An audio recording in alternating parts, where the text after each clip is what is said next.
Nothing was working. Nothing was working.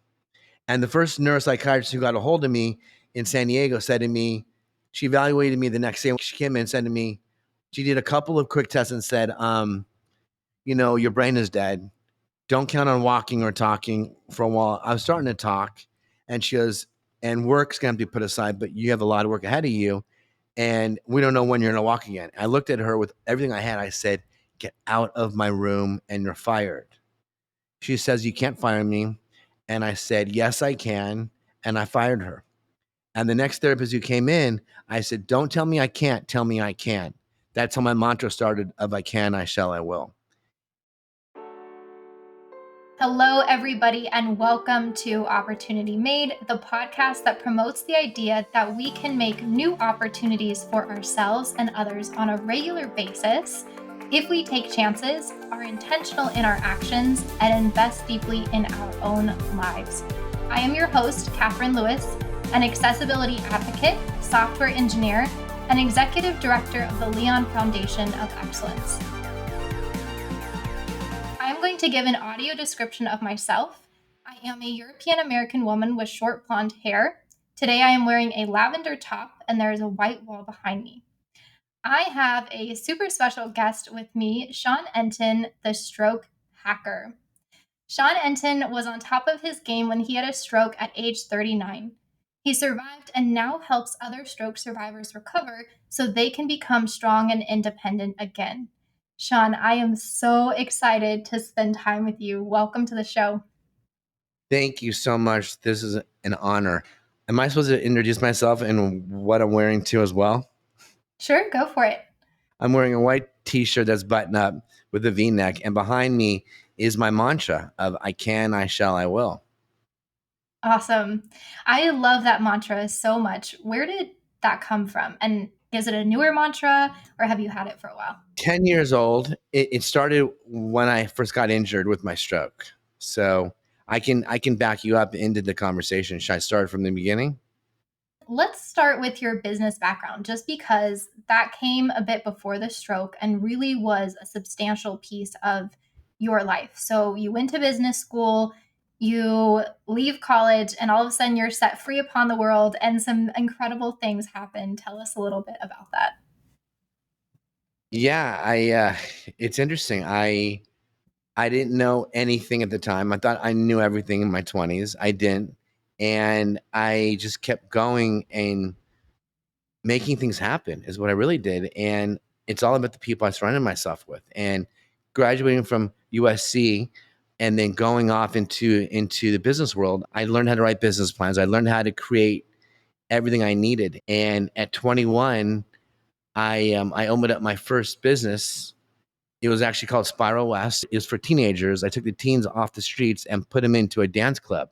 I know it sounds kind of funny or maybe sounds lame, but there was a need for it. It was really a disruptor. If I look back now, there was no place for us to go. And my sister is younger. I was in my 20s, but all the teenagers would run around LA looking for a house party, meeting in a parking lot, just doing what teenagers do. And so I decided to take over a restaurant on Sunday nights and with the dance permit. And I brought in a DJ and I started to, back then, this was 92. There was no internet. There was no social media. We created some flyers. We started handing out flyers to the local high schools and friends and family and whatnot. And I remember I rented out this place right here, right near my house. The capacity was 275 people. And I remember telling my parents, I'm taking over a nightclub and I'm going to open this up to teenagers. Everyone thought I was crazy. They all thought I was nuts. They're like, what are you doing? Why are you going to go rent this place out? And I said, I have a vision and it's going to work. I'm going to promote this thing. I'm going to take all these kids who need a home and we're going to do it. So we had one phone line. We made the flyers. The day of the event, the phone kept ringing so much. We had to throw the whole machine. Way back then, this was a phone recorder with a real hardware. The phone kept going out, and I threw it in the closet because the phone just kept going on and on. And I thought maybe people were dialing the wrong numbers, but what they were looking to do is find out information on where the club was at, how to get in, how much it was. We didn't even have a price then. And take you forward to what happened was, um, we took it over on Sunday nights. It was during the summer. The club opened up at 8 o'clock p.m. The club only held, I think it was 275 people. My parents come with me because they want to see what's going on. Dad's a doctor, mom's a mom. My grandparents even came. Everyone was coming. It was like driving me nuts. I was getting anxiety. I'm inside the club. My dad comes running up to me and says, Sean, we have a problem outside. I said, Dad, what's the problem? He goes, I think there's 600 kids in line. I said, what do you mean 600 kids? We're not opening until 8 o'clock. He goes, I know. What do we do with everybody? Literally, I said, why don't you get behind the counter with mom and start collecting money? He goes, how much do we charge? I said, just charge everyone $10. Well, I didn't know what I was doing. Sure enough, I had to bring I had to bring the kids in, but not only the kids, I was talking to their support team. So I was talking to moms and dads because they were like, okay, you want us to drop off your kid for 3 or 4 hours. This sounds pretty cool. I get to go now take my spouse, my loved one to a movie or for a nice dinner, and you're basically gonna watch our children. And I'm like, yeah, just give them to me. I gave them all a tour.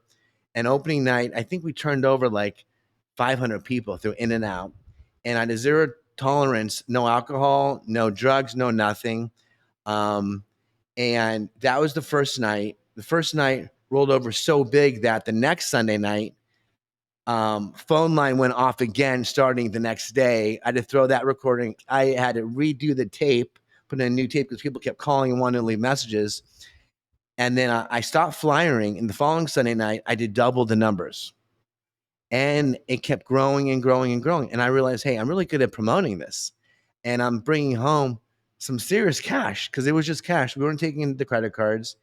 And next thing you know, I had the Daily News, which is a local newspaper here in LA, showing up wanting to take photos. They came by, the LA Times came by, and I was like, this is kind of cool. So that launched the newspapers. So that happens. And the next thing I know, the following Sunday, I'm getting kids coming in from as far south as like Ocean Beach, northern San Diego to Orange County, up north of me, which is another hour north, like to Lancaster, so Santa Barbara. So people were traveling an hour away to come to my nightclub. And I wasn't even prepared for this. So I had to up security, up my staff. New York Seltzer came knocking on my door. This was a company way back in the day that made like flavored sodas and stuff. They came knocking. They wanted to give away free product at my establishment because I wasn't serving alcohol. I was serving like juice and water. It was kind of fun, but I knew my door was making enough money to cover my costs. So and then Adidas came knocking, and they want to give all of us free Adidas gear, and that picked up. And then things just started to happen in that event that I started to get some celebrities because my sister was, on and off TV at the time. So Fred Savage, he came by, Mario Lopez came by, and just, I even think one of the events Snoop came in. I think he actually spun for us one time. We didn't even know who he was. Well, we knew who he was, but it just kept going, going, and going. And the next thing you know, I have the mayor of LA thanking us for taking the kids off the streets and putting them in a safe place. And to me, it was so enjoyable because I was giving back and just loving on these kids, loving on what I was doing. And I was making money. And I was going to USC at the time. And at that time, they had started a undergraduate program called entrepreneurship. I didn't even know how to spell the word entrepreneur. I was just like I was going with my gut. So I got involved with that. I started learning to write business plans. But all along, as I was at school, my brain kept turning over saying, hey, what's next? What's next? So then the guys in my fraternity wanted to open up their own in Newport Beach, and they wanted to then franchise this all over the States. And I was like, this could be fun. Big mistake because I didn't know what I was doing. Quality controls everything.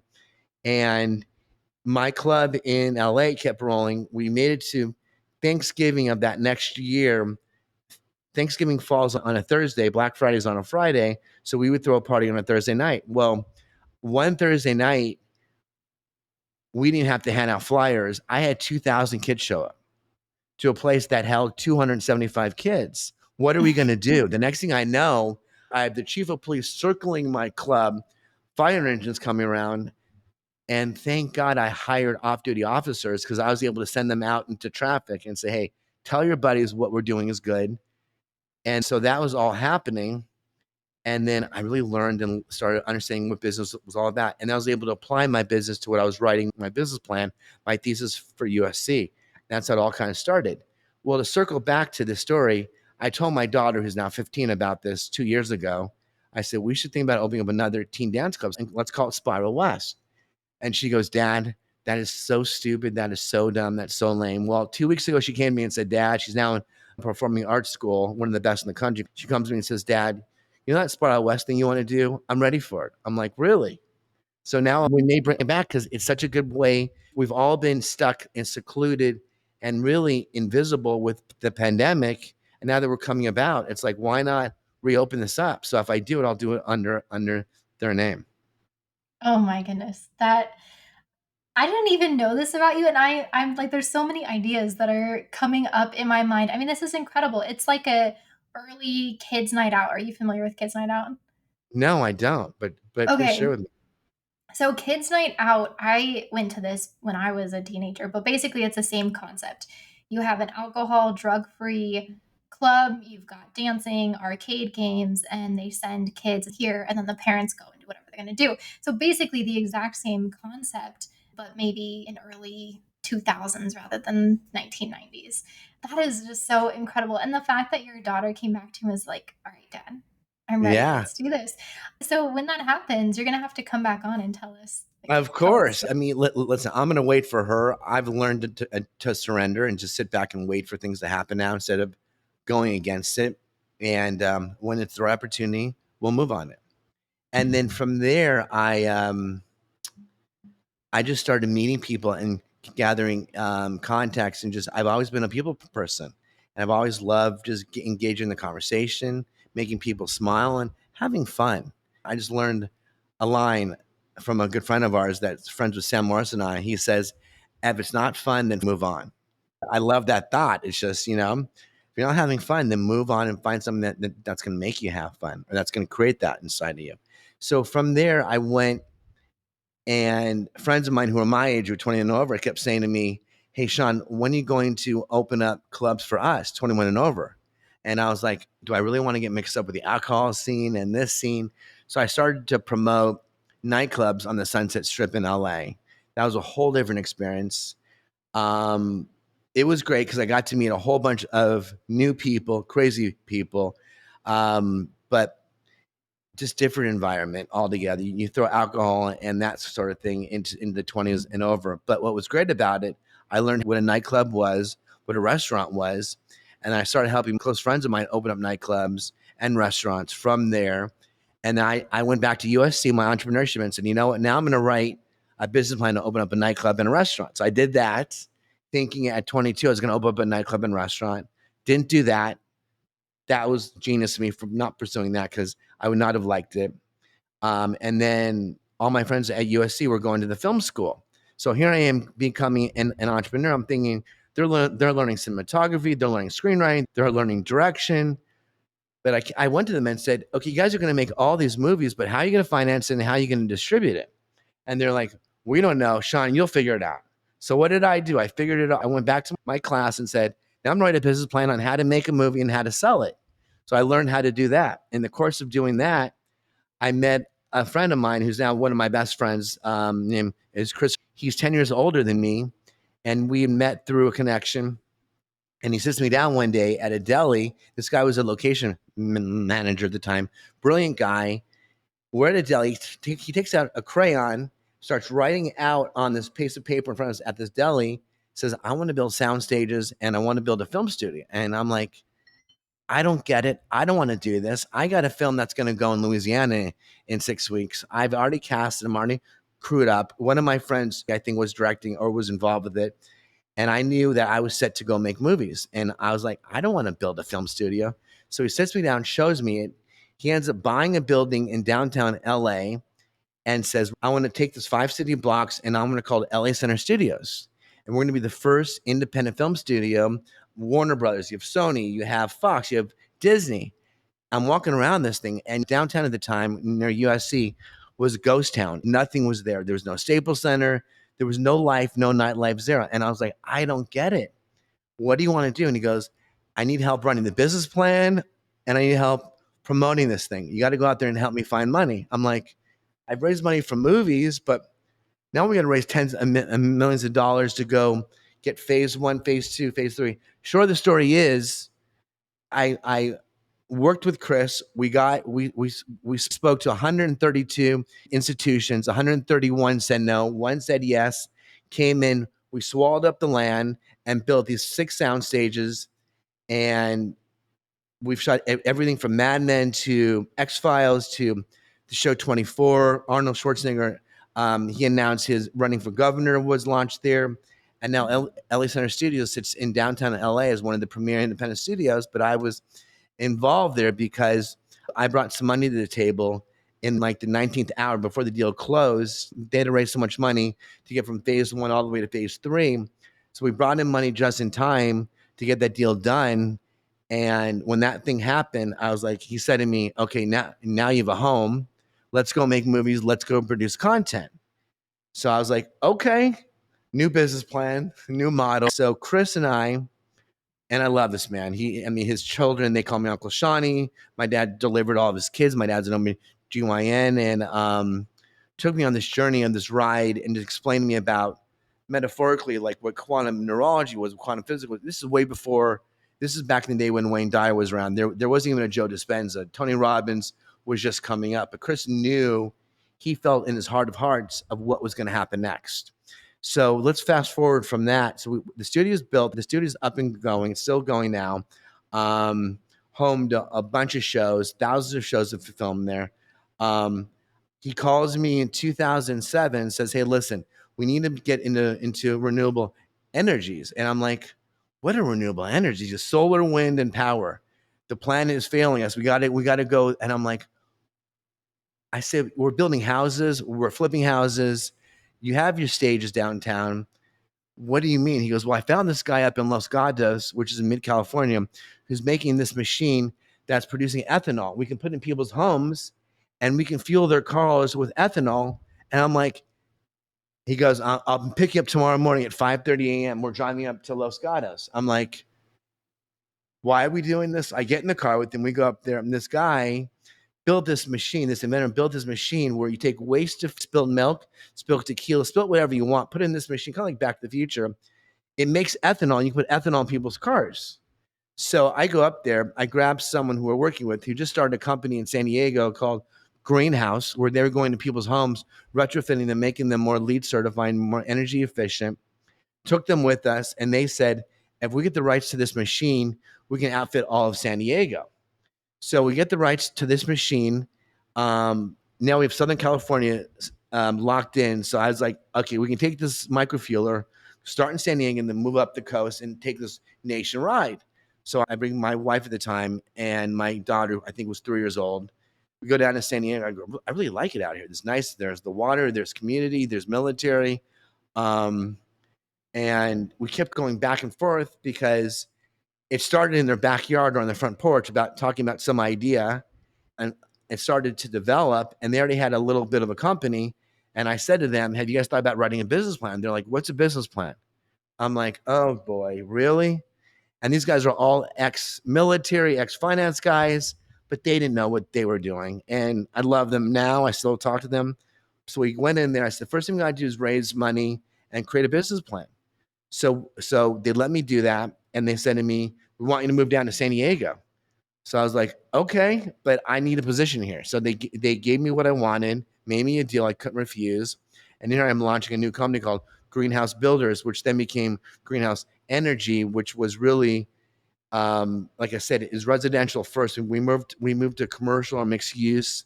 And then we got involved with the military. The military wanted us to come in and start doing that. But we didn't have enough money to back our momentum. So then I said to them, we need to go to Wall Street. They're like, what's in Wall Street? I said, where the money's at. And they're like, do we have to wear a suit and tie? Yeah, you got to put on a suit and tie. So we literally, it's 2008. The crash hits. There's no money anywhere. Goldman's got no money. I mean, Morgan Stanley's got nothing. Everyone's like folding up shop. And here we are walking around New York City with the business plan saying we need $5 million to go build us our dream and our vision about creating ethanol in people's homes, putting solar up and everything else. And sure enough, one of our last meetings of that 3-day trip, I get a call from an investment banker that says that they want to do our deal. And we looked over their LOI, and the first investor on that deal was Shaquille O'Neal, who came in. Shaq came in, cut us our first check, and that's what happened.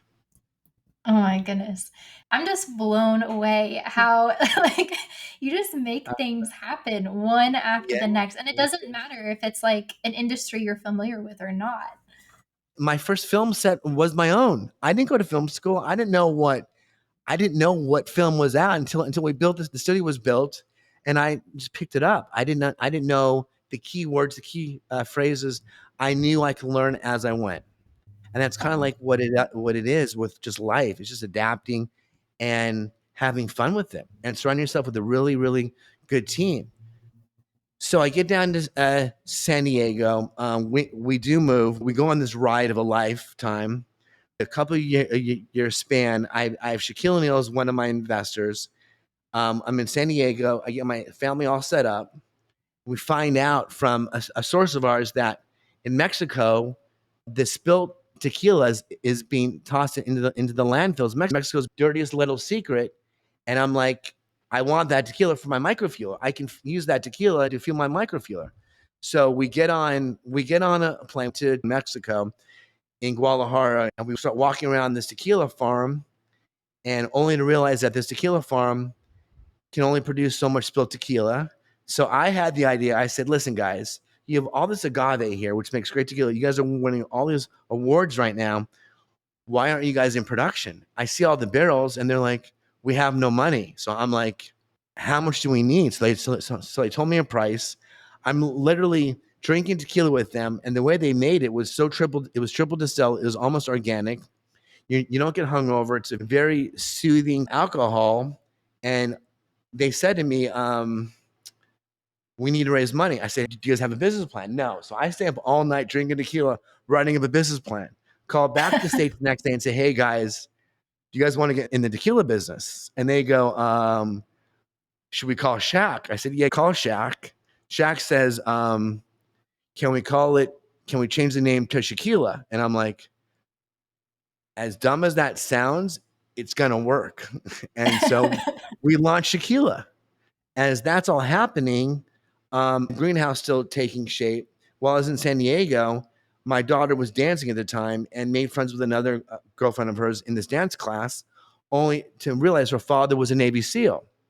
So we become friends, and I have a huge love and affinity for the military and our veterans and anyone who's active duty or non-active duty, and to find out what they go through as human beings of how to just accomplish their goals. And so realizing that, the war on terror is happening right now, they're being sent to Afghanistan, they're being sent to Iraq. And these are guys your age who are in their 20s, who are trained mercenaries to go overseas, protect my children, protect my family, go there and come back and realize, what do they come back to? And that's not a whole bunch. And they all want to become entrepreneurs. So I realized, I said, guys, just bring, I said to Isaac, come on over. He goes, can I bring a couple of friends? I said, sure, I'm not home. Just tell Stephanie I'm not there. Well, I'm at the office for Greenhouse.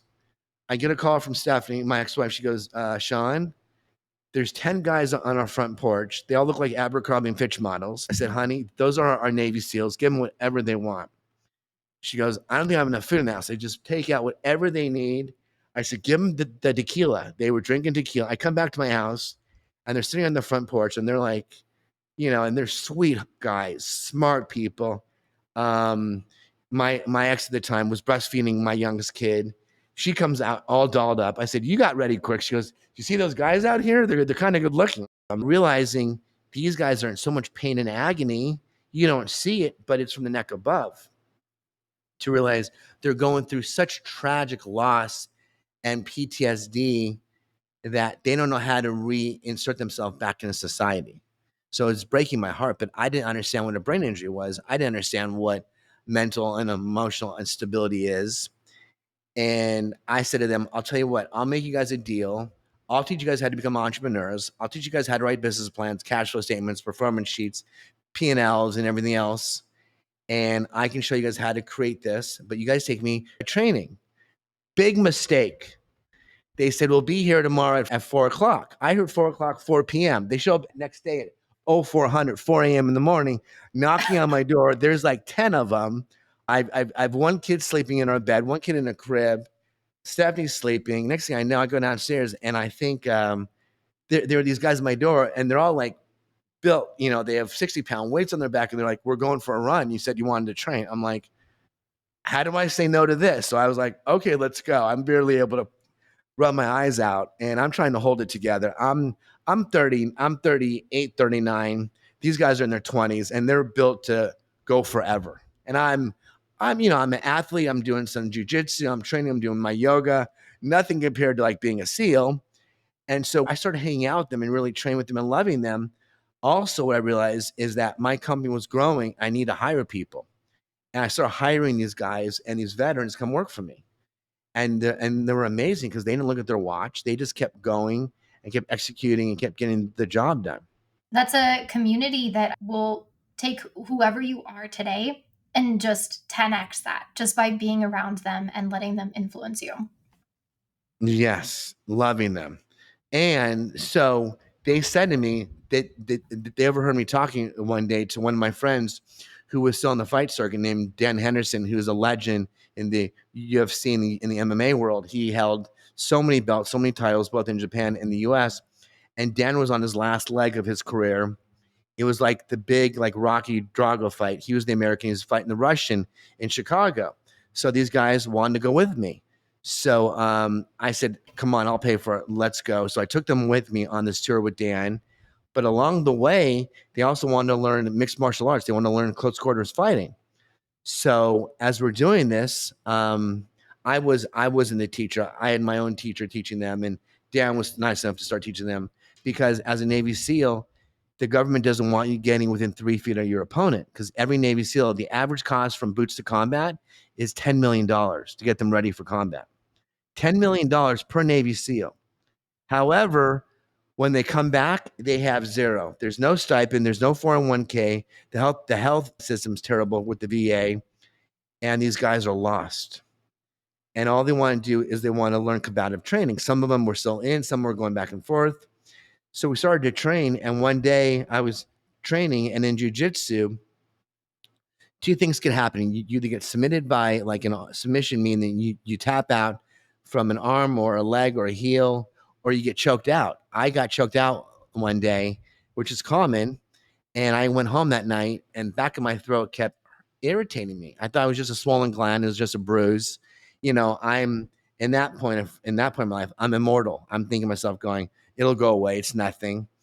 And what happened was 5 weeks later, what had happened, my carotid artery got dissected, which means it got split in half. And the carotid artery is used for the blood and the air to go up to the brain and to keep it moving. If the lack of oxygen and blood in the brain stops, the body dies. The brain's like the main CPU for the whole body. Um, so I didn't know this, but I'm traveling to Orlando. I'm traveling to watch Dan in Chicago. I'm traveling to the Dominican Republic with this neck that kept throbbing. I had no symptoms of a stroke. So when you have symptoms of a stroke, I teach everybody look for FAST, which means face, arm, speech, and timing. So you look for those signs. If the face starts to droop, or the speech starts to go, or you can't move the arm, it's symptoms of a stroke. I didn't know what a stroke was. I'm immortal. I think I'm training with athletes. I'm working out with the Navy SEALs. I got two companies that are on the verge of huge success. By all means, more success than I could even have imagined. Um, my body's now giving out. So I go from traveling. We made plans in 2011 to go up to San Luis Obispo, which is between here and San Francisco, with our friends who were our money managers at the time to go spend a few days. So I got the family ready, drove them from San Diego along PCH up to San Luis Obispo. Two kids in the back seat, our Labrador, our dog. Stephanie and I are in the front seat, and I kept feeling my left arm going numb. And I'm like, okay, wake up, wake up, wake up. And something was wrong. We go up there, we take the kids out, we're playing, we're running around, I'm playing basketball. Everything is great. We then go into town. There's wineries everywhere. We had some wine, and Thanksgiving was that night. We prepare a Thanksgiving meal. Stephanie decided to sleep in another room because she's breastfeeding and she wanted to take the girls. And I had a little bit of a headache. I thought I was maybe just a little hungover. I just needed just to get, and I was supposed to do a 5K the next morning for some nonprofit that I was going to go run and raise money for something. Wake up in the middle of the night, the room's spinning for me. And I was like, my stomach hurts, but I couldn't throw up. And I'm like, I feel really yucky. I feel bad. I went back to sleep, woke up again in the morning, got no sleep that night, went to look in the mirror. My face is drooped. My speech is gone. I put my right hand in front of me. I couldn't see my hand. My brain and my hand were not working. Even my right hand, my left arm is not engaging. I call for Stephanie. She's upstairs. She comes running down. I said, listen, something's wrong. And when she walked into the bathroom and I'm in the mirror, Catherine, I literally saw my soul leaving my body. Wow. I said to her, call my dad. He's a doctor. I'm dying. She called my dad. He says, Sean's having a stroke. I didn't know what a stroke was because I lost my speech. I was now talking perfectly to like, ah, rah, rah, rah, rah. It sounded like, rah, rah, rah. Like nothing was coming out. I had full aphasia. I pass out. My Labrador dog is standing over me. EMTs come in. She's trying to protect me, trying to lick me. And they get me to one hospital, a little hospital named French Hospital in the middle of nowhere. No neuro center, no stroke center. Closest one is San Jose, which I was just at watching Dan Henderson fight. And the other one was in Santa Barbara. It's Thanksgiving weekend. There's no doctors around. There's nobody around to do anything. Sure enough, by a stroke of luck, there happened to be a neurosurgeon in Santa Barbara because they were originally going to take me down by an ambulance. Had I gotten in that ambulance, I would have been DOA. I would have been dead on arrival. The helicopter comes in. I remember the blades overhead. I was in so much pain in my head because the stroke was starting to take effect now that I kept coming in and out of consciousness. This neurosurgeon called for a helicopter, gets me to hospital by seconds, evaluates me, gets me stable, but I'm not stable because my brain is loss of oxygen and blood now. But my body was in such peak shape, I kept wanting to live. Over the course of a couple of days, I'm not seeing any kind of new growth or new advances. I was coming in out of conscious so many times. My buddy Chris, who was the one who I mentioned earlier, who built LA Center Studios and was the one who really inspired me to get involved with Greenhouse Holdings at the time, comes flying in from the East Coast because it was his birthday. He comes in, he says, I'm here, I got you now. And I remember looking up at him and he says, you're going to go to sleep now. And I said, I don't want to go to sleep. I said, throw me in the hot yoga. Let me go run 5 miles. But I couldn't speak. Let me heal myself. All I kept saying is, I can do this myself. And he goes, you got to go to sleep. And I'm like, why? He's like, we got to put you into a coma. I was like, I don't want to go into a coma. So they had to induce me into a coma for 10 days, hoping that my brain would decrease the swelling so I can at least make the comeback because I was swelling so bad that it was trying to come out. Literally, the brain was trying to pop out of my head. The coma did not work either. They had to insert feeding tubes into me. I go from being 175 pounds to 135 pounds in the matter of minutes or matter of days, weeks, because my body was just atrophying. In the coma, the neurosurgeon said, we're losing him. He's not getting better.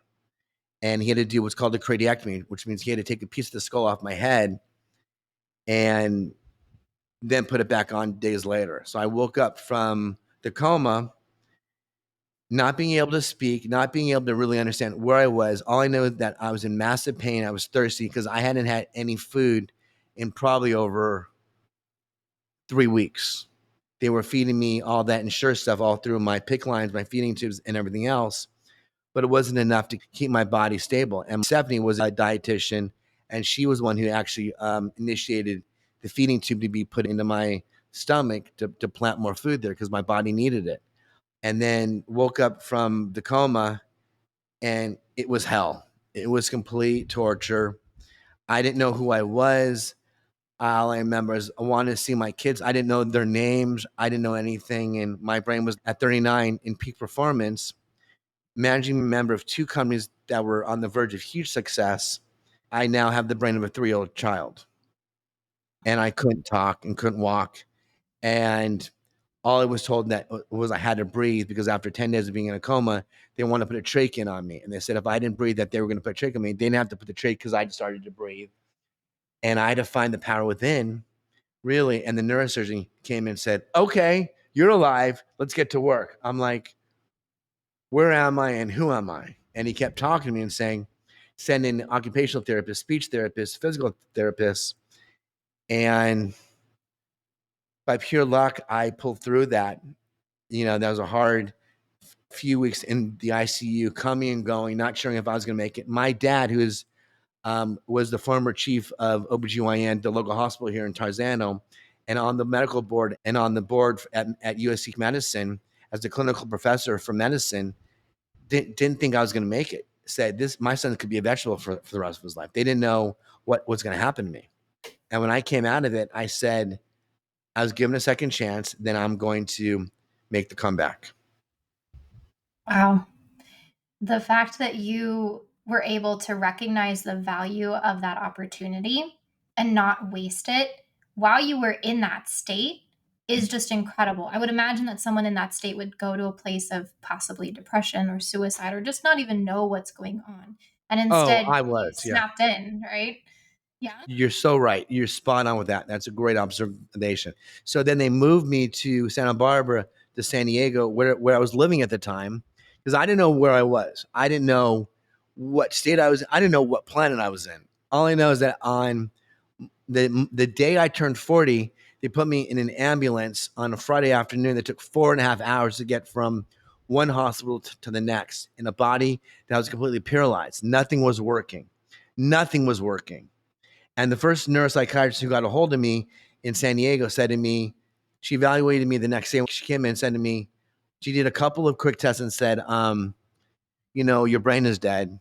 Don't count on walking or talking for a while. I was starting to talk, and she goes, and work's going to be put aside, but you have a lot of work ahead of you, and we don't know when you're going to walk again. I looked at her with everything I had. I said, get out of my room and you're fired. She says, you can't fire me. And I said, yes, I can. And I fired her. And the next therapist who came in, I said, don't tell me I can't, tell me I can. That's how my mantra started of I can, I shall, I will. And within 8 weeks of being there, and I called it my boot camp. I couldn't move from my bed to my chair, from my chair to my bathroom. I had to learn to do everything all over again. Brush my teeth, to shave, to use my lower extremities. And, I started taking my first steps, and 8 weeks post, I walked out of there, not really pretty, but I walked out of there with a walker and I was able to get some movement out of it. But I put my heart into it, and I knew I had to let go and just give it up to God, spirit, or the universe. I had to just succumb, not give up in a sense where I was going to let everything happen, but I had this mindset already of being a fighter or being this person that was gonna take the challenge and I was gonna overcome it. Wow. 8 weeks sounds incredibly short. Like, what were the doctors and your therapist thinking when it was only 8 weeks? I pissed everybody off. I said to everybody, what I really did was I look back now and I didn't do things right. I wish I would have had a me back then. Is I didn't know how to quit or stop. But what I realized, the brain needs to move fast, but the brain also needs rest. And I told them, once I started talking, I said, you bring someone in on Saturdays and Sundays, I'm not waiting a day longer. I want to get my brain going. I want to get moving. And so they brought people in, on the weekends, and they were piling up therapies on me, speech therapy, occupational therapy, physical therapy, and everything else. But what I didn't realize what was happening, my emotional and mental health was diminishing because my body was taking over, but my brain was able to keep up with that. And I want to see things happen faster and better, because I still wasn't able to get used to my left arm. I wasn't able to get my heel to toe going, a lot of things that were working, and I was in a lot of pain, and I didn't know where that pain was coming from because I was in spasms and pulled muscles, and I thought every time I moved or twitched, and no one could explain this to me. No one could teach me what I was going through because no one lived in my body. even though you're a PT or an OT or speech therapist or a neurologist or physiatrist, and they're wonderful people. So I'm in the hospital for probably 6 to 8 weeks. Go back home to home health. Got all new therapists. They had to rearrange my house. I now have two young kids. Shiloh's 18 months. Savannah's 4 years old. I have a Labrador. They're all wanting their father's attention because before that moment, I was super dad. One child on my chest, one child on my shoulders. We're off to SeaWorld. We're off to the zoo. We're off to the beach. Bring it, pick it up. Let's go. Let's get outside. Let's enjoy the nature. Let's be part of the community. Now I'm in the chair in diapers trying to manage to take 2 steps. How do you even function? How does Stephanie, who's been so great all along of being a wife and being a mom, now having to take care of two young kids and me? It's so hard. It is so tough. I went through such depression. The wheelchair and I did not really do well because I had one good arm. Every time I got in that wheelchair, I kept spinning in circles. I didn't really know how to use it. I lived on what's called the Sunset Cliffs. It's a 50-foot drop into the ocean. It was like prime place to be anywhere in California. I just want to get my wheelchair over the edge and to go off because I was like, I don't want to burn in my family anymore. Thoughts like that came to me all the time. And I called Chris one time and said, Chris, I've had it. I'm done. And he came to my rescue several times. A lot of people did who were working for me and said, today's not your day. One more day. One more day. And I just kept thinking to myself, okay, if I just take a couple more steps every day now from here on out, and two led to three, three led to four, four led to a 5K, then a 10K, and then unbalancing and balancing. But all along, what I was realizing too, Catherine, was my brain, my emotional instability was hurting me a lot more than my physical disability. But I didn't see it. And being on medications that some were great, some weren't great, but I couldn't get my brain and my heart connecting. And even like the Navy SEALs who I was working with and my partners all came by and said, just keep going, keep pounding it. And that was my mentality. The more I did, the faster I'd get there. But I just kept running into a wall because I didn't know how to stop. And I think with everybody, it's finding the flow and finding that common area of what works and what doesn't. You can't take a brain injury and give them 7 hours of therapy every day. They can't handle that. They have to do it in a momentum that works for them. And no one knew how to coach my family. No one knew how to coach my parents. I'm in San Diego. My dad just retired. My parents are up in LA. And here I am still trying to use the phone and play my role as a chief marketing officer and investor relations person to all my investors on Wall Street. And I couldn't talk. And I was just having a really hard time. I got on this assisted walking thing where they took 6 people from me to get on this treadmill at one point. It was like a harness, and they tried to get my legs going. And once I did this, I said to them, what's the fastest anyone's ever gone? And how long can I go for? And they're like, you're not ready for that. I said, don't tempt me. And of course, what did I do? I outperformed everyone else. But the next day, I paid for it. I said, I was like, can I do squats? Can I do this? And I couldn't do anything, but my brain thought I could. And when I did it, I overpushed myself and I would set myself back, thinking that if I got ahead of this, but there's no getting ahead of anything, you got to just literally relax into the moment. And it was hard. I mean, because I back then I was immortal, but I found the mortality. And what I realized is the ego in me and maybe some of the arrogance, some of the cockiness of being that young entrepreneur was still there. But I learned what empathy and compassion is now in this new body. And years later, after 10 years of being a stroke survivor, that I love my stroke. I love who I am now because now I get to touch people, touch, move, and inspire people into a place where I never had that ability ever. And even though, yeah, money is great and money helped me get back to where I am, but it's also the point where it's like, if I would have had a coach like me around back in the day, I would have saved hundreds of thousands of dollars on things that don't work. Because a lot of times, Catherine, we're preyed upon. People have a solution, people have this, people have that. And they're like, hey, for an extra $1,000, we'll do this. Extra $10,000, you can do that. And it just kept adding up. And insurance only covers you for so many hours of therapy. And back in 2015 or 16, when I was slowly starting to see the light at the end of this tunnel here, with the stroke, someone challenged me and said, why don't you start going on Facebook Live and documenting your recovery? And I'm like, I think at the time I may have had like an iPhone 3 or 4. I'm sitting there holding the camera up to my head and trying to record. Maybe there were 2 people on. I didn't know what LinkedIn was. I don't think there was even Zoom at the time. I mean, it was Facebook Live. And I think it started with me and one other person following me, and two led to three, three led to 100, 100 led to 1,000, 1,000 led to more thousands. And I started building my show around Facebook Live, where I just start documenting my journey every day of what happened to me.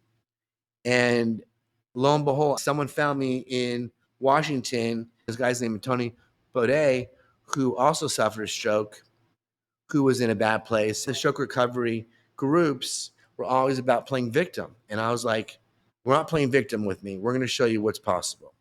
And he followed me. We became friends. Not only did he take on my mantra, his drive to work every day was an hour of driving. I said, when you go to work the next day, you call me and I'll walk you in those doors. And I walked him into getting back to work and getting back into his life. And Tony turned into more people like Tony. And I started realizing, hey, I have a gift here. I may not have full use of my left arm, my left foot, but here we go. I've used my whole body right up here. I can create anything I want. I create everything from nothing.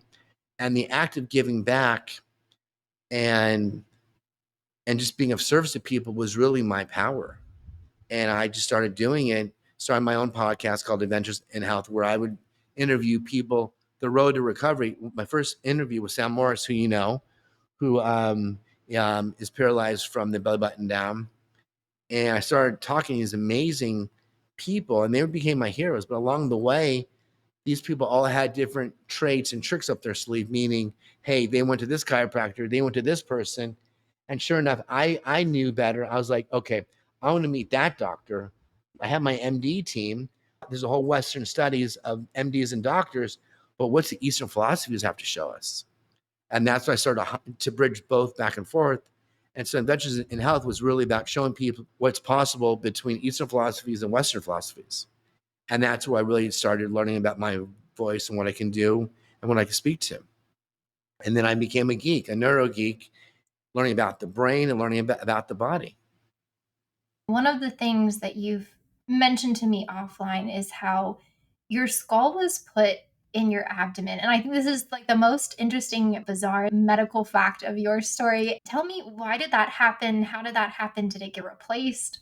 Okay, so yeah, it's a cardiectomy. So what happens is the piece of the skull is taken off the head. Mine was right here. I mean, it was the size of a horseshoe. And instead of them putting it into ice or to freeze it, because they were going to put it back within a few days. Some people have it off for months. Instead, this neurosurgeon put it into my abdomen to store it in the tissue to keep it preserved.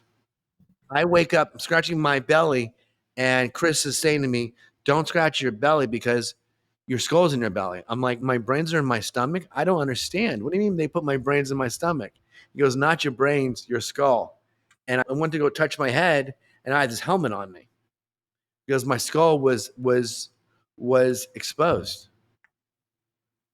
In your abdomen, you have all your organs, you have the muscles, right? Where in all of that is it placed? Is it just under the The skin? fatty tissue, yeah, right Okay. underneath the skin. Yeah. Wow. And then It's they it, just remove it after. yeah, it's no longer in my abdomen, it's back of my head. Right, right, right. Oh my goodness. How do you replace People something like that? people have asked me, is it back on? I said, I sure hope so. But yeah, it's back on. And it's healing fine. It hurt in the beginning, but everything hurt. Mhm. Listen, modern science, it's just 10 years before that, I would have been gone. I would never have made it. Wow. Technology just keeps going. Yeah. Yeah, yeah. No, I'm glad for that. I'm grateful. Sean, where did that take you? Because now you've realized your power. you realize that you have this gift that came from this experience and that people need your guidance, they need your advice. So, what did that turn into? I believe it influenced your nonprofit as well and your stroke hacker Yes. company. Yes, it did. So I was nicknamed the stroke hacker. There's biohackers out there like Dave Asprey, who's wonderful, who we know, who is known as the bulletproof coffee. I'm sure you guys know of that, of who he is. But biohacking is different than stroke hacking because I think biohacking wants to get longevity, get vitality, live, stronger, faster, smarter, better. That's great. But what about for people like us who just want to get rid of their pain and ease into life and create a sense of longevity for them? Because the unknown for us, it's all about recovery. So I teach people really. I meet people wherever they're at. Where are you at right now in this moment? What do you want to do? Do you want to see? Do you want to hear? Do you want to walk? Do you want to run? Do you want to learn to drive? Where is it that you want to go? I'll meet you right there. And what I'm really good at doing is if I crack a smile on somebody and get someone to smile, I just won that conversation. And that's what's really, it's about bringing some humor, some love, some empathy, and sense of connection because people like myself and James, and Sam, we become invisible. We become lost. We're like, we're like in the back of the class, with the little hat on saying, oh, don't talk to that kid in the back because he's strange. We're kind of like, and we're not. We are very much functional and our abilities are more than others. And what I do is I teach people how to utilize all their senses. You look at Eric Weinmayer. We were just with him in No Beers. We were on a little hike at the end of the summit this last weekend. And I remember Eric sitting next to me at this table. And I was within earshot of him because he's blind completely. But this guy climbed Everest. This guy climbed the seven largest peaks in the world. He looks over at me and says, "Someone get me my jacket." And I'm looking around. It's hot outside. People are like, Sam's turning purple and red because he's in the sun too much. He said, "It's about to rain." And I'm like, okay, he's onto something. He feels it. He felt the rain. He felt the energy of the weather changing. Within 20 minutes, it was hailing on us. Oh my goodness. He doesn't need to see. He just felt it. And that's what I said. It's Oh. like, of course. And Sam and I were supposed to get an interview with Eric, but we couldn't get down the hill because it was pouring so bad. And we all have powers. It's about digging inside, finding the belief of what we can do, not what we can't do. Don't feel bad for me. Don't have sympathy for me. Feel with me, love me. Let me take you on my journey because together we'll get there. Because everyone's got a path. Everyone is disabled, whether the neck below or the neck above. And it's all about, as what soul performance and breathing into your body. And that's why Sam Morris has been so instrumental, so powerful for me because I didn't have that. I was so focused in on my body and walking and talking and driving and going and being better and stronger. And I thought for so long, not until I had my body back, will anyone love me? Will anyone see me? People look at me. People, we can create anything we want. I use a line, create everything from nothing. And when I started really spending time with Sam, I'm like, wait a second. This guy can't even stand up. He cannot stand. Not because of a choice, but he's taller than Shaquille O'Neal. Sam is taller than Shaquille O'Neal. And he's more powerful than anyone I know because the way his brain works, he's had to go inside and say, he's more able bodied than most people are able bodied. And I had to learn that. I learned that through a sense of transformation through what works for me on the western side of things, what works for me on the eastern side. And there's so many beautiful plants out there with plant medicines and finding your way through things. It's like, yeah, if people don't want to believe in something, like with cannabis, then don't do it, but at least learn about it. Why did our US government have a patent on it in 2002 on CBD? It took so long for CBD to get out there and really say, hey, now CBD is really helping for muscle relief and connecting the nerve receptors in the brain.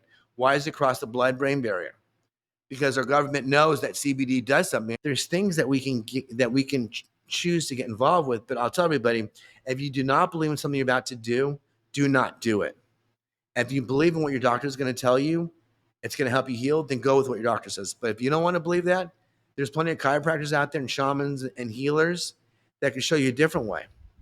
I created a course, a curriculum, a master class. As a stroke hacker, what I do with this is I take them all the way back from day one of having a brain injury where people are in the hospital, the loved ones in the hospital. I focus in on the family.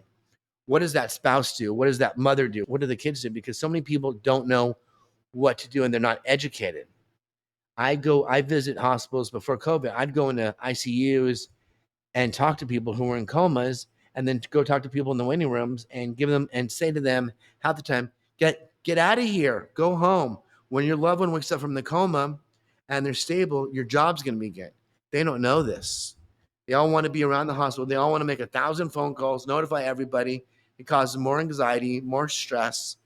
Let the doctors get them stable, talk to the social workers, see what therapies are out there, and really understand what's the difference between a physical therapist, an occupational therapist, a speech therapist, and what are the new technologies needed to be given to these people that can not only help the survivor but help the families. So I created a course that really shows people with amputees because I'm still really one hand and my left arm is still pretty weak how to function with one hand and then hacking tips. So I've created a whole system in my house. I brought a camera guy. We videoed me making smoothies, making food, preparing meals, how to even drive again. Because I think our biggest thing, like with Sam, James, and I, or a lot of people who go through a traumatic injury, is how to regain their independence. My whole goal is to get you from where you're at being back to independent so you feel good about yourself. I want people to become their own coaches because if you're coach somebody else, you're not helping others. So it's that circle effect. Is the course for those who had the stroke, or can caregivers gain a lot from Oh it no, too? this is for caregivers. This is for therapists. I want UCLA. I want Stanford to adopt it. There's so many books out there and theories on how stroke works, but no one's really taken this like I think I have from being in the body of a stroke survivor. What really is needed. And it's simple. If someone's having aphasia, then how do you go around? I call it the side door, the back door, start knocking on that amygdala so their vocal cords can start working. The brain's really easy to understand, and they're having memory issues. How do you get the hippocampus working? How do you then get so many different things in the brain working together so it's symbiotic instead of them all working separately? And studying the brain and becoming this neuro geek who I am, not only can I study it, I use myself as a guinea pig.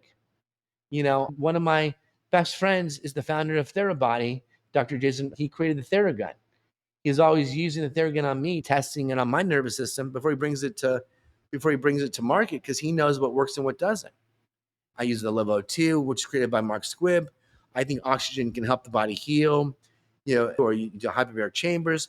But there's so many things out there that people don't know about because if Big Pharma or the FDA doesn't support it, then Western medicine won't use it. But if you go to Germany, you go to Israel, you go to France, you go to the UK, or you go to South America, they're using all this technology. Just in America, everyone's hands tied because the attorneys run this and Big Pharma runs it. And what I want to show people, hey, there's solutions out there. Like my biggest inspiration with going to No Barrier was meeting Billy Lister. You know who that is? The guy who's the stroke survivor is now this Paralympian who's cycling for the Olympic team as a para athlete. I haven't chosen to ride a bike in 10 years because the day before my stroke, as I was sharing, I was on bikes with my kids. He's going to show me how to ride a bike. He's going to show me how to do a lot of things because I don't have all the answers. I'm always learning and then applying, and then I'll reteach that. What I love about No Barriers is that anybody who's handicapped anywhere in their life, there's ways to adapt it and get up. Like Eric gets up a mountain blind, like a skier, ski Denali. He built his poles with other there's so many different things out there that are beautiful. Why not take all this? So what I want to do, I want to congregate all this information, all this knowledge, and say, hey, listen, you want to learn to ride a bike, you want to learn to drive a car, you want to learn to do anything you want to do. It's all out there. I'm going to show you the way on how to get there. And money should never be an obstacle. It only should be something that because money will come. Don't worry about the how. I just tell people, get in front of me. I'll show you what to do, and the money will flow. Whatever you need at that point, it will show up. but I just need Wow. people to walk through that door to find me because I'll open it Yeah. for them. I was curious about that because you went through so much therapy in such a short amount of time. And as you mentioned, insurance won't cover it all. So, do you have recommendations for people who don't have insurance or good insurance or don't have extra funds? How can they heal in a way that doesn't get them stuck? Because I think you mentioned there's a window, what, 6 months to about 2 years, but you really Um, got to show progress. yeah, I would never say, listen, I'm 10 years out. I'm still seeing progress. I'm still seeing movement all the time. But I will say the first 18 months is crucial. But again, if you jam pack it with too much therapy in the first 18 months and don't, I mean, listen, you were at Sam's breath workshop, right? Hmm. How hard is it to take a breath work? I mean, I wish I knew about breath work to calm the nervous system down or meditate. I didn't know what breath work was or meditation was back in the day. That doesn't cost a lot. There's different things that we can do things with people. I've got to calm down the nervous system first before we do anything. Because once we Hmm. calm down the nervous system, because we're all in fight or flight all the time. Because I don't care. I was always fighting and fleeing. For me, I was fighting. But if I'm supposed to be doing exercise to help me stand and walk, and my nervous system is on full tilt, I'm not going to gain that momentum. I need to get a hold of somebody, ground them, teach them to breathe, teach them to meditate, let them visualize and see in their own brain them using their hands, using their legs, using their eyes. And if they still cannot use their arm and their legs the way they want, how do we get the rest of their body doing it? I think that's important, imagining yourself gaining back functionality in those parts of the body. Do you use anything like a mirror or any other tool where you can actually see the body move? VR, the metaverse has been interesting. Someone on the Oculus, my good friend Parker created for me the neuroplasticity trainer, where he actually took video of my body, and I can go into the VR, and he took my right hand, which works perfectly, and replaced it with my left hand, so I can actually see my left hand opening up and closing. And I do that at times. And he also built the cosmic looking glass, which is about breath and medians and chakras. But if I can't get somebody grounded first and to get out of their own head of thinking what they have to do and just being able to be settled, then I can't move them into where they need to be. So there's so many different things that I mean, I have 4 hours of content on my master course that I give people. I have certificates, I have homework, I have different tips and tools that everyone can then use that people don't even think about doing that are so cost effective. Like, for example, I tell people who have aphasia, put on an eye patch, and they're like, "What do you mean by an eye patch?" Well, one of your eyes is deficit, so if you put that eye patch on the good eye, it's going to force the weak eye to start dilating more and using it more. They use it for vision; it does help, but what it also does, it helps the brain to reconnect with neuroplasticity. And if I wanted to Wow. give you all my tips and trades right here, it'd be 4 hour conversation. Well, we'll just let people go and see that curriculum. So, where could they find it if they want to sign up? Strokehacker.com. We will launch by the end of September of 2022. And what I'm really excited about doing, which I want you to help me with, come on as a guest, is I'm going to be building my own show where I'll be having a community of people come to my show. My producer's putting it together for me, where I'll be having on a guest every week. I'll have a speech therapist on. I'll have a Sam Morris on. I'll have a neurologist on. And my goal is to have hundreds of people on the show, send them to breakout rooms, and then they'll be able to ask questions to a neurologist, ask questions to a chiropractor, ask questions to a nutritionist, because I believe the microbiome, which is the second brain of the body, thy food is thy medicine. There's things I can show them just on their diet that can help them. Because if the brain's inflamed and swollen, I got to get rid of all that. I mean, getting away from salt, things that are extra salty, things that are, a lot of people have hypertension and high blood pressure. I can work with you on that too. I can work on a lot of modalities that if the body's in an alkaline environment, alkaline state, it keeps away a lot of things. It keeps the body very healthy. I'm not saying one diet's good for everybody, but I've tried everything from keto to intermittent fasting to vegan, vegetarian. Everybody wants something else, but I can create a system for somebody to help them see drastic results very quickly. When they find me, I'm like, okay, I got you. Come to me, I'll hold on to you, hold on to me, and we'll become our own rub team. And I can take them anywhere I need to take them. And my success rate is very high. And I want to do it with a global community. So if you know anybody at LinkedIn, I need help. Yeah, I might know a few folks. Yeah, when someone works with you and then you see success, how are you defining success? What did they start out as generally, and then how did they change? Okay, that's a good question. So one of my clients who is an Air Force veteran suffered a stroke on the job, got released, could not count to 20 when I first met him. This guy was a master sergeant in charge of 50 people. And I'll use Bo. I'll say Bo. Bo and I found each other through a different company. And when we met, I said, "Are you ready for the ride of your life?" He goes, "Let's bring it." And I knew he had the mentality of a veteran going through boot camp. I said, "I'm going to push you, but I'm also going to slow you down. And I'm going to change everything up right now." And in the course of 10 sessions, we're going to get him back. He now wants to take advantage of the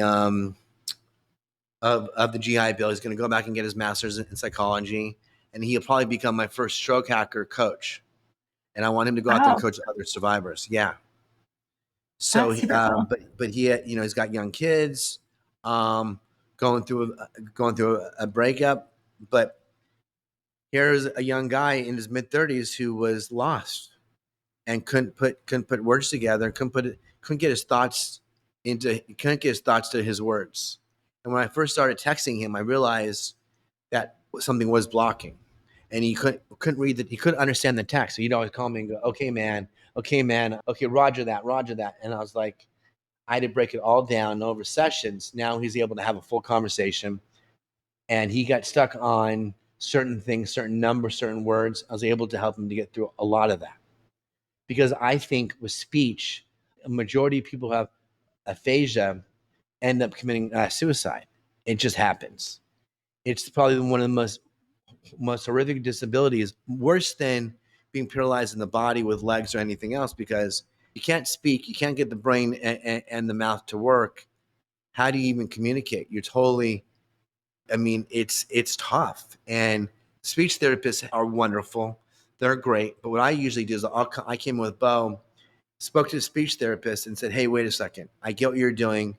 And all these speech therapists, all these therapists work inside the box. I don't work in any box. I'm going to take you outside the box. We're going to jump from here to everywhere else. And we're going to move around and we're going to play and we're going to have fun doing it." And sometimes people scratch their head and their therapist, they go, "Where's this guy going?" I'm like, "Just trust me." And sure enough, I get results like that. I mean, I was asked by a friend of mine to go meet Larry King when Larry King had his stroke. Actually, Sam brought me. I actually got Larry to stand up at the very end and take a couple steps at a deli in Beverly Hills. It's about creating smiles. It really is. And I love what I do, and I love watching people succeed. If you did research on me, Tony Baudet, who had suffered a stroke, he was in his late 40s or early 50s, was head HR at a huge bank, and I helped him get back to work, helped him take his first steps. He took it so big time, they took the mantra behind me and tattooed his arm. If you look at my Facebook, that's not my tattoo, that's his tattoo. I've even had a veteran who had a stroke put stroke hacker on his chest.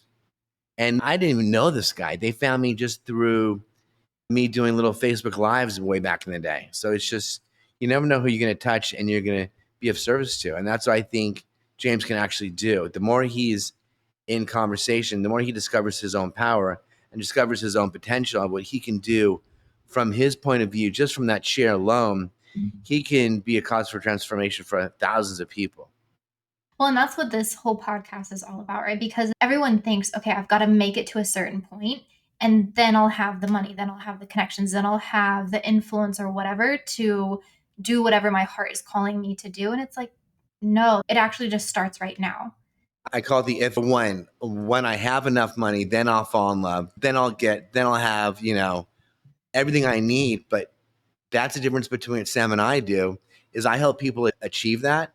And I can't tell you how many people who are millionaires or billionaires who use Sam and say, I made it all, but I'm miserable. I'm burnt Hmm. out and I'm tired. I'm like, what do I do now? And they're bored and they think by buying more, having more, doing more, stronger, faster, smarter, better, it's going to get them everything. It doesn't. If you're not happy here and here, and there's not a heart brain coherence, you have nothing. Yeah, well, that's the important piece, right? Is being able to have that head to heart connection and not searching for more material things or more relationships or whatever. People are just chasing a certain feeling. Instead, I don't know, it's like having that contentment within to where you can still have all those things. You can go after, you can push yourself, but it's not a desperate need to fill yourself up with them. 1,000%. Okay, so Sean, going back to the beginning of your story, top of everything, just really feeling like you're starting to get to that top of the mountain where you can stand and you can overlook everything. And it's like, yeah, what happens internally when all of a sudden you've lost all this basic functionality that we just don't think about because we just have it? And now all of a sudden you have to start thinking about it and you don't know if you're going to get it back. What impact does that have internally on your identity, on how Oh, you like the substance of you as a person? it can go any which way you want to go. It can go down the darkest thoughts, the darkest holes. Watch the worst R-rated movie, worst horror movie you've ever seen. It's worse than that. But I'll tell you, I'm gonna answer this. What if I told you, Catherine, that I just got? What if I was climbing up the wrong mountain and summited the wrong peak, and then pushed off the mountain so I can summit the peak next door? And that's I just got off this conversation that I was climbing up the wrong mountain all along, Oh, and I thought I had I to love summit that. this face, but I just summit the face that was in the distance. So, in your journey, can you pinpoint a moment where you had that aha? Just now, Mm. just now, I just realized after going to No Beers and talking to you, you gave me this was one of my aha moments. I applaud you and I thank you and I love you for helping with that because Wow, I that's the didn't. truth. I just no. I want you to take. Please take credit for this. Listen, there were many people. There's many aha moments, and one of them was going to Sam's breath workshop the first time right here in Los Angeles and learning to breathe and learning to quiet my mind down. It's just about who wants to take the red pill. Most people don't want to take the red pill. They're really comfortable with just the blue pill. But yeah, if you want to tap in and go to the matrix, get ready for the ride of your life. Yeah, that is so incredible. Sean, I didn't know that you had that aha moment. And I had the chance to ask Billy and Sam this question. So I wanted to ask you, what inner barrier are you pushing up against in this moment? What's that next step for you in life? I want to be a cause for transformation for 1 million people by 2030. I want to be. I want to be. I want to help people take their first steps again. And I need your help, and I need a village of people to help me do it. That's what I love about this is creating that rope team. I mean, the community, the people that you're naming and just the community in general is so strong. I mean, some of the most empathetic and compassionate people I've ever met. Amazing histories, the things that they push through, it's like wow. And the wisdom that you can glean isn't just stuck to accessibility as a topic or disability as a topic. It's the human experience, and we can take this wisdom and apply it in so many different ways. So, if someone is listening and doesn't have a disability or hasn't experienced a stroke, what would you still want them to learn from your experience? Allow yourself to be loved. Allow yourself to receive help. Allow yourself to be okay with just being. And so many people get like I was like, I don't need your help. I can figure this out myself. I got this. I'm strong male. I've made money. I've done everything I can. We're going to do it my way. No, I learned to really love and appreciate life and appreciate you and appreciate the world that we have. And my whole thing is, I just want to connect with people, love you, and love my kids and be a better human being. Because I can tell you, in my coma, I crossed over and came back. And you know, you can't take any of that with you.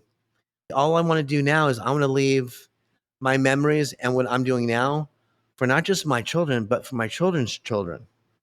What effect did this have on your kids? Oh, we haven't seen it all yet. I mean, I'm gonna start crying now, but they're 15 and they're 12, and they're just starting to see it. I'm teaching them resilience. I'm teaching them to walk towards resistance. I'm teaching them not to give up, and don't give me excuses. Just keep going. It's okay to fall. As long as you can fall and you can look up, you can get up. And I encourage them every day to keep failing, because the more you fail, the more you're going to succeed. Oh, I love that. What a strong message to get from a supportive dad. That's just, I don't know, just very touching. They're my inspiration. They really are. I walked because of them. I didn't want them to see me in the wheelchair. Not to say that the wheelchair was wrong, but I was given the chance to walk. Why not just do it? And if I couldn't figure it out, I learned to walk a different way. Just because you just because science says you can't walk, I think Sam Morris flies. I don't think he's in his wheelchair. I think this human being flies. I think he flies and flies and flies. I think he's in a whole nother dimension. And Sam and I are creating a show right now called Beyond Limits, where we're really going to take people and show them what's possible, take them beyond their imagination of what they can do. It's for the ability and for the disability, but everyone can see this. I mean, look at Eric. Look at Billy. Look at all these. Look at Mandy Harvey. She's deaf and she's a beautiful singer. I mean, I just if people only knew what gifts Sam and I and James will have it too. Billy can offer the world, and guys like Eric. First couple years, it sucks. It's brutal. It's tough. You got to get to year 3 or to year 4 What did your children teach you from this journey? to be vulnerable. To be vulnerable. To be open. To be vulnerable, and it's okay to share everything. I'm in diapers, and my youngest is in diapers at the time. I was in diapers, and it's like we all we all we all pee, bleed, and poop the same way. We're all human beings. We're all part of love, and let's just be okay. Instead of us being so divided, let's just get united. Let's be a rope team to help each other. Mhm. Yeah, absolutely. I am part of your group team, and I think that you would say the same. And just Thousand instantly, as soon percent. as meeting you all, yeah, I mean, it just, you can feel the compassion and the empathy and recognizing the humanness to each individual is where you find peace, but also stability as well, where you're not having to outperform someone else or compete or bring your ego in and see who's better. You can just say, yeah, we're all here. Let's lift each other up and just be okay. I love you and thank you. And forever, you're part of my rope team forever. You're connected to Sam and I. I knew the minute you walked into our lives, I said to Sam that this girl's special, and she's now part of our family. And Sam saw it too, and we still see it. So thank you. Thank you for everything that you do. Thank you for this podcast. And by all means, I think like, you taught me something I never knew before, which was I never heard of was a chief accessibility officer. I mean, I didn't know that. I mean, Mhm. I think every company should have one. That to me, right there, really says so much about who LinkedIn is.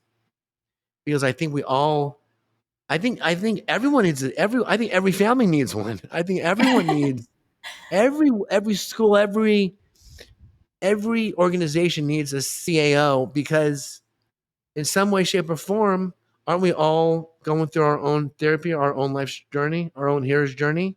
I think we are. Mhm. Mhm. Oh my goodness. I love that you touch on that because that's something we talk about so much. People who are able-bodied, and especially when you're younger and you haven't experienced how age can impact you, you don't think about the products you're designing or the environments you're creating and how they might be harder for people with different abilities or just lost mobility from age. But we're all going to get there. We're all going to go through that. And I know even just from going through the pandemic, I was inside a lot and sitting around for the last couple of years. I've lost a lot of the same strength that I had in my body. And so it doesn't matter age necessarily. It's just, it can happen to anybody and we can't control it. And so if we can bring some intelligence and some empathy to what we're creating, which is what a chief accessibility officer is supposed to inspire and supposed to do, they lead that charge. I mean, it makes me so excited to see how things are going to change because this momentum is happening now and it's going to keep growing. People like you, people like me, we're going to keep this going. And so imagine the world that your kids will continue to grow up in as we are able to consider people of all abilities and we change our environments, we change our products, we change the way that we think about people because people with disabilities have been outcasted from society for whatever. I mean, a really, really long time. And it's slowly starting to change, but I just can't wait until it's like, look, we're all humans and things happen. I love that. And let me tell you something else. You don't need to be disabled to be a chief accessibility officer. Catherine, you have everything it takes to be that position. And why is You that? know that, right? You do. You don't need to be blind, deaf, or paralyzed. You can do it. I don't. I think a CAO should be anybody.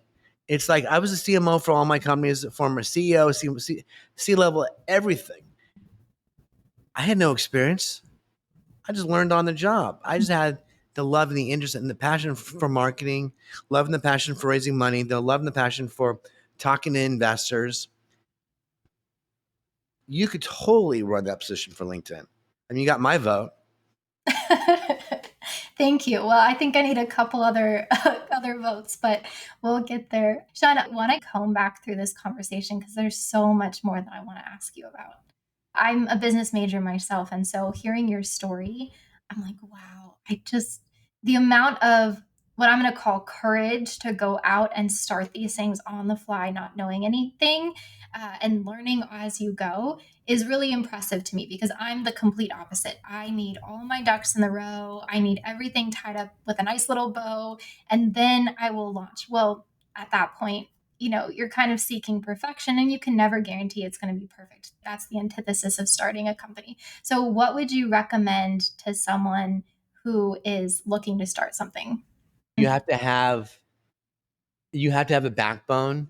Literally, I tell everybody. I mean, I remember my first day at USC. There was our professor. His name was Mac Davis. He says to everybody in the class, he goes, "Get ready to get sued first and paid last. If you're not ready for that to happen, don't stay in my class." A third of the class got up and left. The ones who stayed Wow. behind were ready to go through that challenge. But I'll tell you something: if you overthink things and you can overanalyze. It's one thing to become prepared, but if you overanalyze everything and never can get out of your head to go make that choice and talk to someone or to see what does this pen really mean? If you overthink the pen, no. Here's what the cost of the pen. This pen right now is so magical and so special that I know the first deal that you're going to make with this pen is going to be worth millions of dollars. But if you take apart the pen and you overanalyze it, you're never going to get there.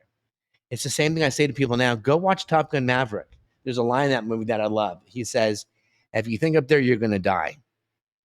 Stop overthinking things. Just start walking, start doing, start moving. Because that's what I'll say to all my stroke survivors too, and all my traumatic brain injury survivors. Don't overthink it. Just take the first step. Your body remembers what to do. Mm.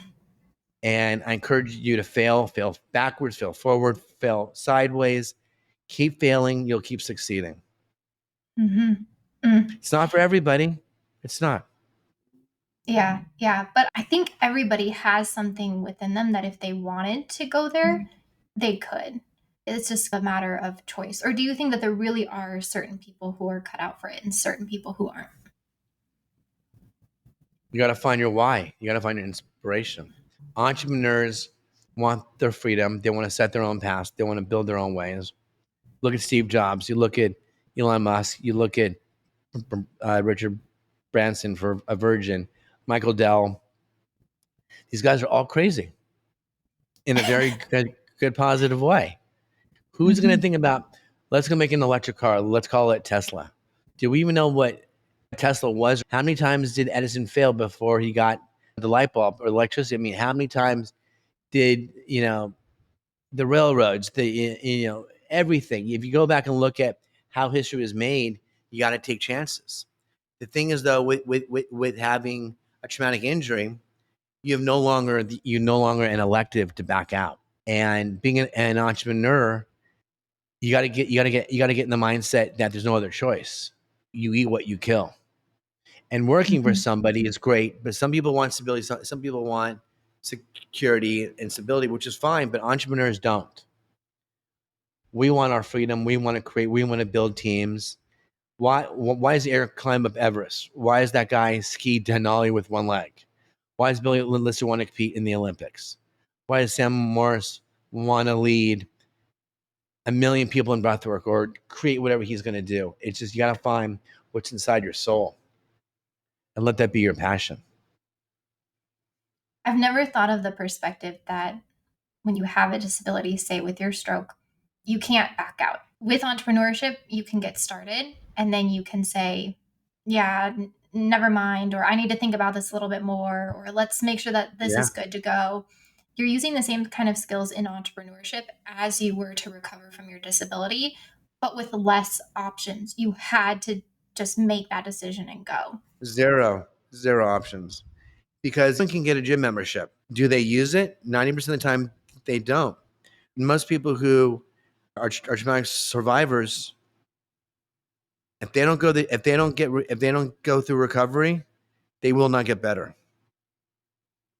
And there's no longer electives. There's now requisites, and these requisites can be so easy if they're put into place and if there's a system. Like I said, calming down the nervous system and finding the flow, finding what works, accelerate, and break.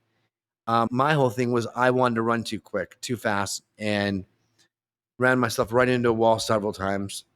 And that's how I am doing what I do now. I tell everybody, if you want to be entrepreneurs, get ready to lose everything. Get ready to go into full debt. Get ready to max out every credit card. Get ready to beg, borrow, and steal, and hold on for dear life. But once you catch that ride and you get people to believe in who you are, that that snowball effect, that avalanche happens so quick that your business then just starts taking off, and that's when you need a team behind you. I'm sure the guy who started LinkedIn, I don't know his story, but I'm sure it's something similar where he just created something and then it just started happening. Zuckerberg didn't know what he was doing. He wanted to communicate with friends. Even with this podcast, I say with the podcast, keep rolling them out, keep putting them together, see what happens. You start getting the momentum, start having people like Sam, myself, and Eric, and everybody you know, start putting it out into their tribes. My tribe will latch on to your tribe. Your tribe then gets bigger. And then hopefully soon you start getting sponsorship deals. You start getting enough of an audience where it's not making you money. And now you have a choice to do what you want to do, whether it's a hybrid of LinkedIn or be a full-time podcaster. Or maybe I could see you on The View someday. Who knows what your thing could be? You never know. I mean, why not strive for that goal? All right, let's do it. I'm not going to say no to that. I mean, you think Ellen or Oprah had any idea what they were going to do? I mean, have you ever heard of Oprah's story? How she was an orphan Mhm, and how she mhm, was raised by her grandma and had nothing, and mhm, she just managed to become Oprah Winfrey. I mean, hello. mhm. I mean, so many of these stories. I mean, look, I could be talking to you right now, and in 20 years, you may have the biggest show on the planet in multiple countries. I'll be like, Catherine, remember me?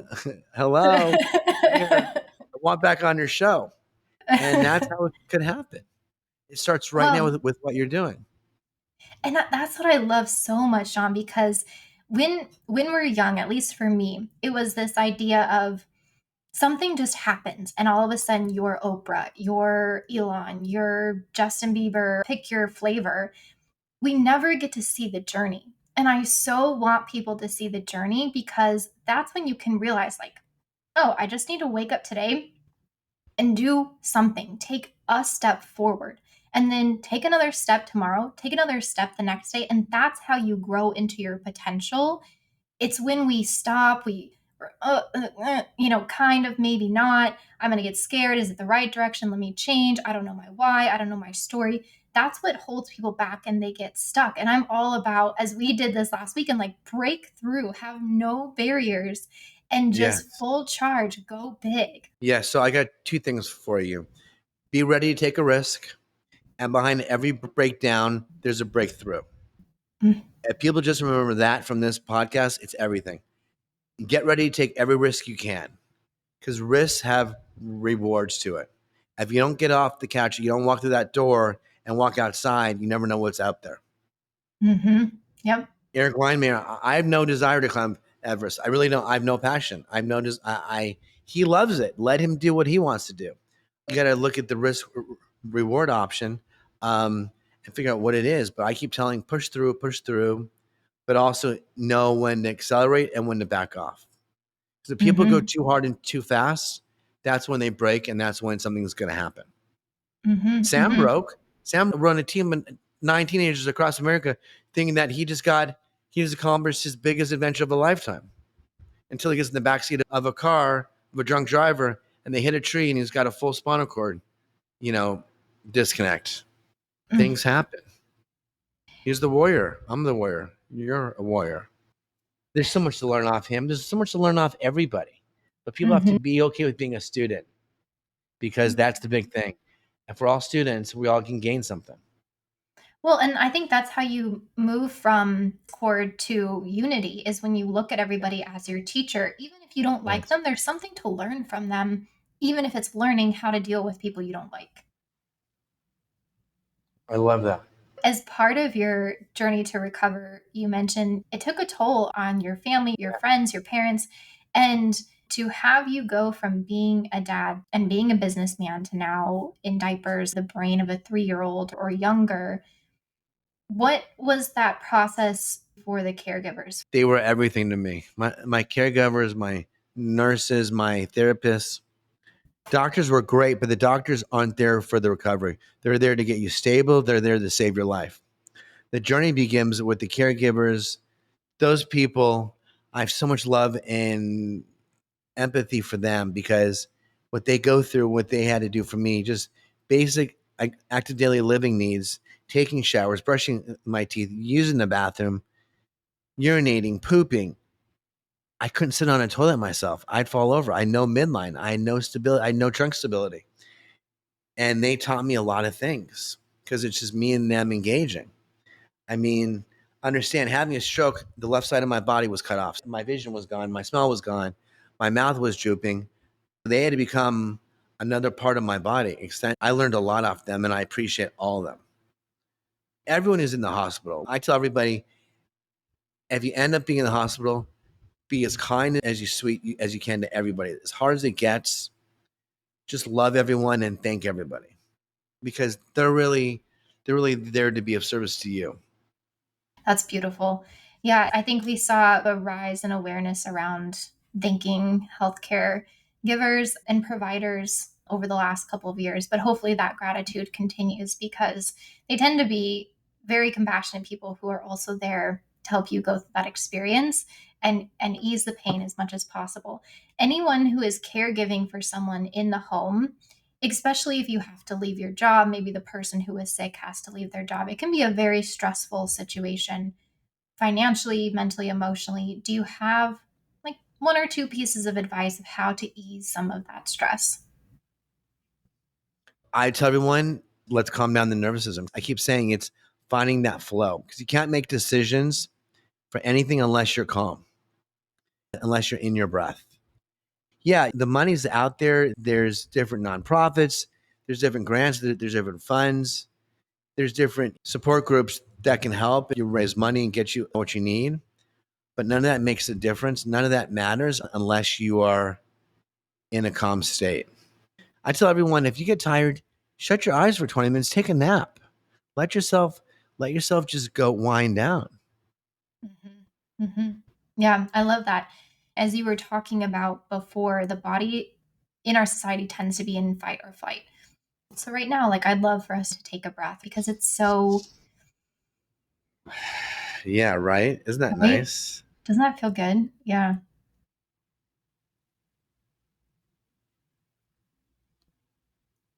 Absolutely. And that costs us nothing. There's no money. Yeah. There's no, everyone's so worried about finding money. Breathing's free, right? It's just, and I tell people just inhale for 7, hold for 7, exhale for 7, do that 7 times and watch over the course of doing that throughout the day, how calm you get. Mhm. Mhm. You don't need a lot of time for it. You definitely don't need money for it. And it's the one thing that will be consistent throughout your entire life. It will always be there for you at any point in time. That's what's so beautiful about just breathing.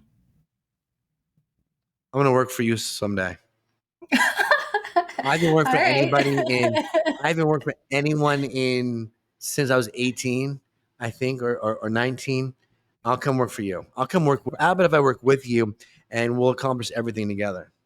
I Because am anything is down for possible. it. Yeah. Anything is, and I will, the one thing I'll say to everybody here is reframe that word impossible because it only means I am possible. Mhm. Everyone Mhm. gets that word all messed up. Mhm. I tell everybody, keep repeating, I am calm, I'm strong, and I'm in control. And keep breathing all that in. I'm calm, I'm strong, and I'm in control. That's all you need to really do. I teach people, take yourself out of it, and what can you do to give back?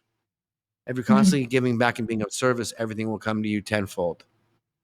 Sean, I have to ask you, so many people think to be successful, you take. How can I get to the next ring of the ladder? How can I? How can I? How can I? And you've kind of had a bit of that path, but now you're telling me it's about what can you give? The we. Yeah, How can yeah, you serve? So, can you really experience the same success by flipping the mindset? yeah, 1,000%, 1,000%. Find what you love doing, and get into that place, and find Mhm. your love, find your passion. Well, listen, I used to sell tequila. Do I have any desire to sell tequila right now? No. Do I want to open up a restaurant or a nightclub? No. Will I help my kids do that? Sure, of course. But I want to be at a place where I love what I'm doing, and I wake up every day. I'm like, yes, I get to go make a difference. That's Yeah, what I want to yeah. do.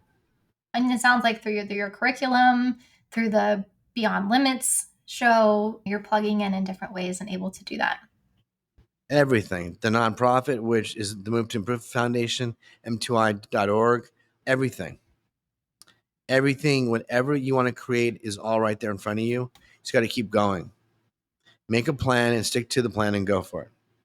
If you were to imagine your life pre the stroke as a bucket, and that bucket was full of things, and then you have your life now, and it's another bucket full of things, could you describe what's in those two buckets? Um, false success. What I found now in this bucket is empathy, kindness, and compassion, and true love for people, myself, the world. I realize this moment is going to pass, and you don't need to have everything. Your self worth is not what you have in the bank or what you're wearing or what you own. Your self worth is really about what it is, what you can do to provide and to give, and that's the difference now with me. The money will come, the money will ebb and flow, but people shouldn't get stuck on it being their everything and being, if I have this much, then I'll be looked at it a different way. No, not at all. My mission is serve widely, give greatly.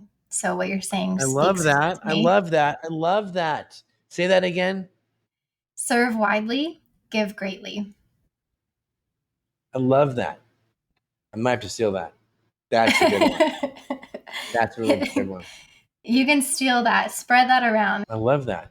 Listen, thank you so much. Thank you for who you are, and thank you for that smile of yours, and thank you for just being a light for all of us, because so many people who are caught up in that darkness and that tunnel. And Catherine, you are an amazing human being. You're beautiful on the outside, but you're more beautiful on the inside. And I want to just sense an appreciation for what you're doing.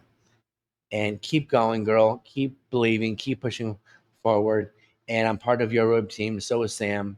And if you ever need anything, we're right here for you. Oh my goodness. John, there are no words for how that feels. Thank you so much. Thank you for coming on the podcast and sharing your story. I hope that everybody reaches out in many different ways on social media, through your community, through your curriculum? What are ways that people can support you? Who do you need help from? How can they collaborate? I want to connect with every stroke center, every traumatic brain injury center, whether it's Craig in Colorado or at Shepherd's in Atlanta. I want to connect. I want people. I want therapists. I want doctors. I want chiropractors. Everyone to come into my world and let me help place people where they need to be, because we all need each other and we all need to be united. And strokehacker.com is a place to start. Like I said, I want to build this community where I'm talking to people such as Sam or James or Billy or the Erics of the world, anyone who's got any kind of disability, and really bring them along for the ride. And I'm going to show them how to become what they want to do. I want to love people. I want to talk to people. I want to root them on. I want to cheer them. I want to hug people, love them, and just keep moving forward. Because the moment we stop is the moment we start dying. Well, for everyone who's listening, everything that Sean's saying applies in person. I have been there. It's a lived experience. You can feel it just in his presence. I hope that everybody reaches out to you, Sean, whether it's through Stroke Hacker or on social media. Where else can they Yes, find you? Stroke Hacker, they can find me. I have a team now who's doing this for me, because I really got to be a millennial to run the whole social stuff. Listen, I've I've been all over the news and the media, and I'll continue to do so. And I need people like you to believe in me and to build up my name and to support it, not based on an ego, because I know every day I want to make one person smile, just one. And becomes two, becomes three, becomes four, great. But if I can turn a smile onto somebody every day, I'm saving a life, not only a life, but I'm saving two daughters who need their father. I'm saving that child from taking their life and leaving their parents. I'm saving that spouse who wants to do something and leaving behind their family. It doesn't matter. Life is too precious. Suicide's selfish. Don't do it. We'll help you get through this. I've been there. I didn't pull the trigger or go through it, but it came close. And if I would have done it, I wouldn't have met you. I'd have left these two girls without a father. And I never want anyone to do that. Especially Mhm. our veterans. There's not 90 a day taking their lives, 90 a day in just the United States. Our firemen, our police officers, our first responders. Not fair, not cool. Let's take them in. Let's love them. Let's give them a home. Let's give them a sense of joy, a sense of nature, sense of being. These guys and gals out there who donate their time and really give everything up to go join the military based on a choice, bring them in, talk to them. I love you and get that. I love all of you. Yes, thank you, Sean. And thank you to everyone who's listening to the Opportunity Made podcast.